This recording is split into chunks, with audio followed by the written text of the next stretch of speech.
Now to a tragedy in northwest Detroit. Police say a 64-year-old woman survived being shot by her own son and managed to make him think she was dead. Moments before, the victim was forced to watch as her own husband was shot right in front of her. Tonight, 7 Action News reporter Kimberly Craig is talking to neighbors.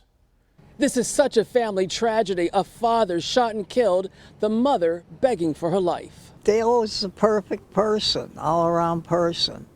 I cannot believe this happened to him. 60-year-old Ardell Huff murdered in his own home. Detroit police say he was in his bedroom when he was shot twice in the head by his own son. That 35-year-old son then shot his mother after she begged for her life. We're told 64-year-old Mrs. Huff then pretended to be dead, and a source says her son even kicked her to see if she was dead before he walked out of their bedroom.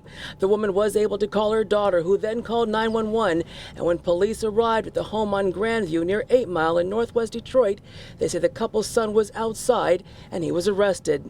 Mrs. Huff telling police that their son was angry because he thought they did something to his car, an old red Honda that neighbors say he just got a few months ago. And while he spent a lot of time in the car, he rarely drove it anywhere. He would sit in his car a lot, start it up, he'll put the hood up, but he would like sit in it like in the middle of the night. Sometimes he would get a job, and it seemed like he wanted to work so bad because he rode this little scooter in the wintertime to his job. As family and friends pray for Mrs. Huff's recovery, the loss of her husband is crushing to so many people. A man who worked for the city of Detroit, who was also a good neighbor, always keeping an eye out for others.